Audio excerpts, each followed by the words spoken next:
Hello student, मैं आशा करता हूं कि आप लोग जहां कहीं पर भी होंगे स्वस्थ होंगे, अपनी पढ़ाई को अच्छी तरीके से कर रहे होंगे। तो स्टूडेंट, आज की इस वीडियो में हम लोग क्लास 12th फिजिक्स के सबसे महत्वपूर्ण नियम को देखने वाले हैं, जो आपके बोर्ड एग्जाम में हर साल 5 नंबर में पूछा जाता है।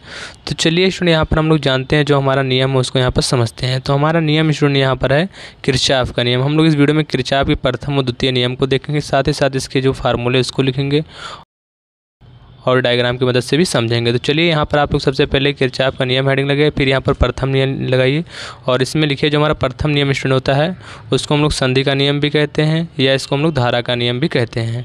तो चलिए अब इसको हम लोग यहाँ पर समझते हैं प्रथम नियम को। तो इसमें होता क्या है, किसी परिपथ में किसी संधि पर मिलने वाली समस्त धाराओं का बीजगणितीय योग शून्य होता है। मतलब कि किसी परिपथ के किसी बिंदु पर या किसी संधि पर मिलने वाली कुल धाराओं का बीजगणितीय योग हमेशा शून्य होता है। तो यहाँ पर सिग्मा आई बराबर हमारा क्या होता है, 0 होता है। अब इसको हम लोग यहाँ पर स्टूडेंट समझते हैं डायग्राम की मदद से। तो यहाँ पर हमारी धारा I1 अंदर की ओर जा रही है, I2 भी अंदर की ओर जा रही है और I3 भी बिंदु O पर अंदर की ओर जा रही है। और धारा जो हमारे यहाँ पर I4 है वो बाहर की ओर और I5 हमारी बाहर की ओर, I6 बाहर की ओर। इससे हमें यह निष्कर्ष निकलता है कि जो धारा बाहर की ओर जाती है वो घटती है और जो अंदर की ओर है तो उसमें हमेशा प्लस मतलब से जोड़ा जाता है। तो अब इसको हम लोग इसको करके यहाँ पर लिखते हैं। तो समझते हैं सबसे पहले। तो यहाँ पर लिखेंगे I1 प्लस I2 और यहाँ पे प्लस I3। अब यहाँ पर जो धारा हमारी बाहर की ओर जा रही है उसे हम लोग यहाँ से घटा देंगे। तो लिखेंगे -I4 और -I5 और यहाँ पर लिखेंगे -I6 = 0। मतलब कि इसमें कहा गया था कि किसी परिपथ में किसी बिंदु पर मिलने वाली कुल धाराओं का योग हमेशा शून्य होता है। तो यहाँ पर जो धारा बाहर की ओर निकल रही है उनमें हमेशा माइनस लगता है और जो धारा अंदर की ओर आती है उसमें हमेशा प्लस लगाया जाता है। इतना क्लियर हो गया। तो यहाँ पर माइनस इसलिए लगाया गया कि जो कि धारा बाहर की ओर निकल रही है। तो अब इसको हम लोग सही करके लिखते हैं एकदम सीरियल वाइज। तो लिखेंगे I1 प्लस I2 और प्लस I3 = यहाँ पर हमारा हो जाएगा स्टूडेंट I4 माइनस में उधर जाएगा प्लस में हो जाएगा, फिर I5 और प्लस I6 हमारा यहाँ पर हो जाएगा। तो आप लोग इसको इस प्रकार एग्जाम्पल से समझा सकते हैं। अब यहाँ पर आप लोग लिखेंगे स्टूडेंट यहाँ पर कि यहाँ पर लिखते हैं I इनपुट बराबर I आउटपुट। मतलब कि अंदर आने वाली धाराओं का योग बराबर बाहर जाने वाली धाराओं का योग हमेशा क्या होता है, बराबर होता है। यही यहाँ पर मतलब बताया गया है। तो ये हमारा होता है नियम संधि का नियम। अब यहाँ पर जो हमारा नियम है इस किस नियम के प्रकार कर रहा है, तो यह नियम यहाँ पर लिखेंगे कि यह नियम आवेश संरक्षण के सिद्धांत पर आधारित है। जो हमारा किरचॉफ का प्रथम नियम हो आवेश के संरक्षण के सिद्धांत पर आधारित नियम है। कभी कभी MCQ में पूछ लिया था। यहाँ पर जो हमारा इनपुट बराबर आउटपुट लिखा है तो इसको आप लोग लिख सकते हैं कि अंदर आने वाली धाराओं का योग बराबर बाहर जाने वाली धाराओं का योग। तो स्टूडेंट ये हमारा होता है प्रथम नियम किरचॉफ का। इतना क्लियर हो गया। अब चलिए हम लोग देखते हैं हमारा दूसरा नियम। तो यहाँ पर हमारा दूसरा नियम जो स्टूडेंट वो है क्या है, यहाँ पर द्वितीय नियम। वो द्वितीय नियम हमारा यहाँ पर उल्टता का नियम, जैसे बंद पास का नियम भी कहते हैं। नाम में कन्फ्यूजन नहीं होना चाहिए, जो पूछा जाएगा उससे आप लोग लिखिएगा। तब चलिए देखते हैं यहाँ पर हम लोग नियम। किसी वैद्युत परिपथ के प्रत्येक बंद पास के विभिन्न भागों में बहने वाली धाराओं तथा उसके संगत प्रतिरोधों के गुणनफल का बीजगणितीय योग उस पास में लगे विद्युत बलों के बीजगणितीय योग के बराबर होता है। मतलब इसमें यहाँ पर कहा गया कि किसी वैद्युत परिपथ के प्रत्येक बंद पास के विभिन्न भागों में बहने वाली धाराओं तथा उसके संगत प्रतिरोधों के गुणनफल का बीजगणितीय योग पास में लगे विद्युत वाहक बल के बीजगणितीय योग के क्या होता है, बराबर होता है। यही हमारा यहाँ पर देख सकते हो सिग्मा IR बराबर सिग्मा E होता है। यही हमारा होता है द्वितीय नियम किरचॉफ का। अब यहाँ पर हम इसको समझते हैं डायग्राम की मदद से। स्टूडेंट इसको हम लोग यहाँ पर समझते हैं।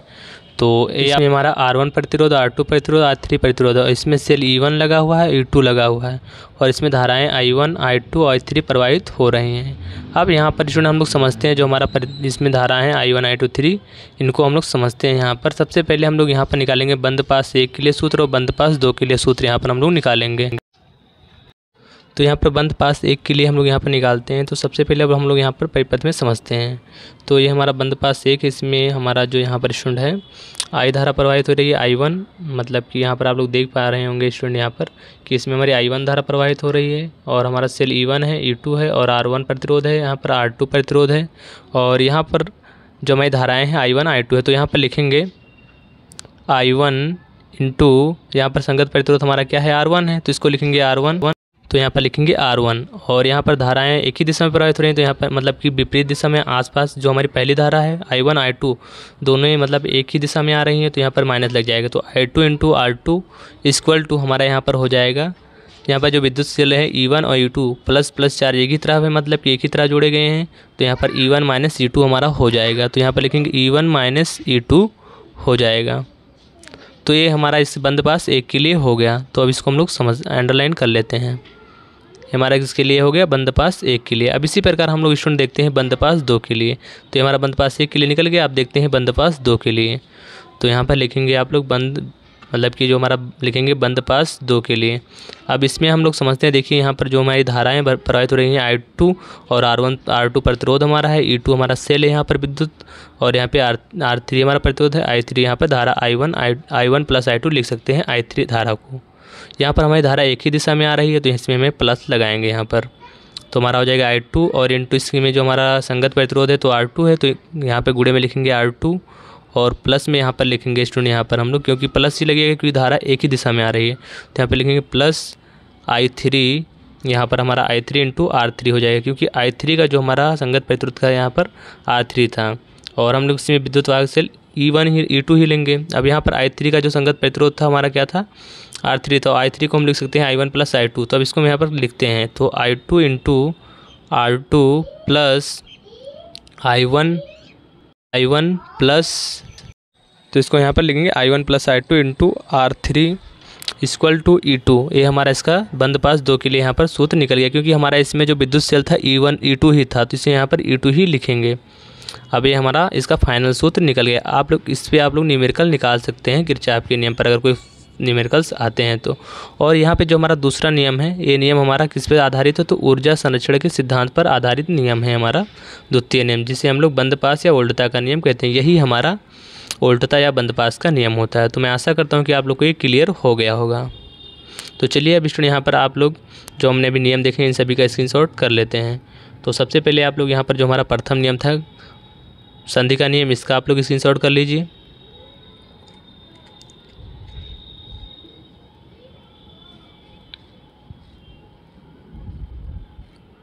और फिर यहाँ पर जो हमारा नीचे इसका भी कर लीजिए, और साथ ही साथ हमारा जो दूसरा नियम यहाँ पर है वोल्टता का नियम या बंद पास का नियम, इसका आप लोग स्क्रीनशॉट कर लीजिए।